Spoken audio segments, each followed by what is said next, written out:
देखिए, कपिल जी केजरीवाल ने इस्तीफे का प्रस्ताव किया है, 2 दिन बाद देंगे। लेकिन इस्तीफे के पीछे जो है एक बहुत बड़ी राजनीति हमको लगती है छुपी हुई है। इस्तीफा अगर देते हैं तो उनका कहना है कि इलेक्शन जो है नवंबर में कराया जाए। इलेक्शन अगर नवंबर में बात एक करते हैं तो इलेक्शन इतना पॉसिबल नहीं है, और इनकी बातों पे सरकार या इलेक्शन कमीशन कोई ज़्यादा ध्यान नहीं देगा, क्योंकि उनको उचित नहीं लगेगा। वो जनवरी में फुल टर्म पे ही ले जाएंगे। तो इसलिए इसलिए ये जो है अभी ये बहुत बड़ा इशू क्रिएट होने वाला है इलेक्शन के ऊपर।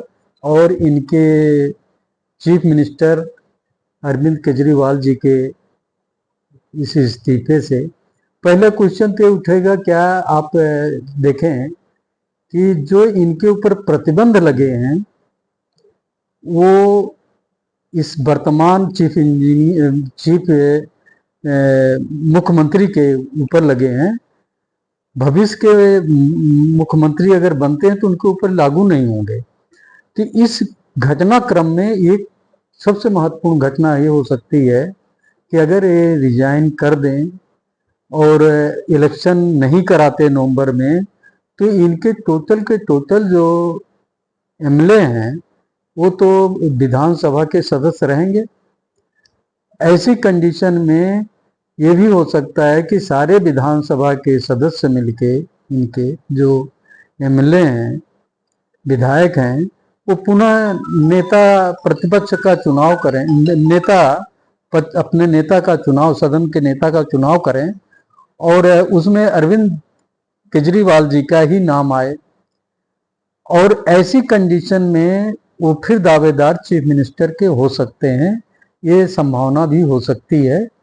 तो ये जो है एक बहुत बड़ा पॉलिटिकल इशू और लीगल इशू उत्पन्न हो जाएगा कि उनको किस ग्राउंड पे ओथ ना दिलाया जाए और किस ग्राउंड पे दिलाया जाए।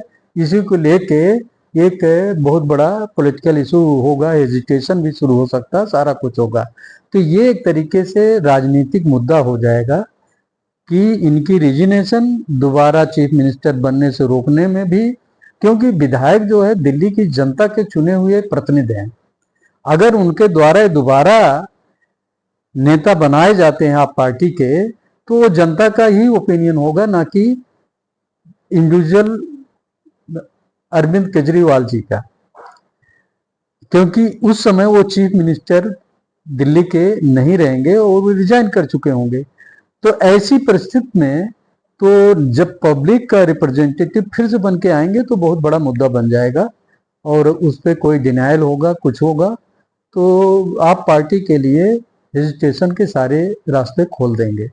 और इसका असर यही नहीं, इसका असर आप ये कहिए हरियाणा का जो इलेक्शन हो रहा है उस पर भी जाएगा और जम्मू कश्मीर के इलेक्शन में भी जाएगा, क्योंकि इनको सपोर्ट वहाँ कैंडिडेट जो इनके हैं उनको सपोर्ट मोहम्मदन और दूसरे जो इस उससे दलित आते हैं वो देते रहे हैं, या जो सिख हैं वो भी इनको वोट दिए हैं, पंजाब में दिए, इनकी सरकार बनाए। ऐसे हरियाणा में भी ये क्रम चलेगा, ये इनका इशू बनेगा और इनको परसेंटेज वोट मिलेंगे। तो ये बहुत बड़ा राजनीतिक एक मुद्दा बनने जा रहा है जिसको किसी पार्टी ने भांपा नहीं और समझा नहीं। तो मेरे ओपिनियन, मेरी अपनी व्यक्तिगत ओपिनियन है कि ये रिजिग्नेशन अगर एक्सेप्ट करके इनको इलेक्शन नहीं कराते तो भी मुद्दा है, इलेक्शन कराते हैं तो भी मुद्दा है कि भाई इलेक्शन होगा, ये सत्ता में तुरंत आ जाएंगे, ये ऐसी उम्मीद इनको है, इनके स्टेटमेंट हैं।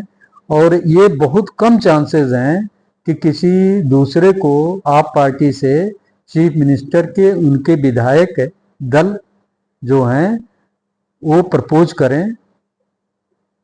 ऐसी संभावना कम उत्पन्न हो रही है और ये 3 महीने 4 महीने के लिए एक राजनीतिक मुद्दा बड़े आराम से मिल जाएगा।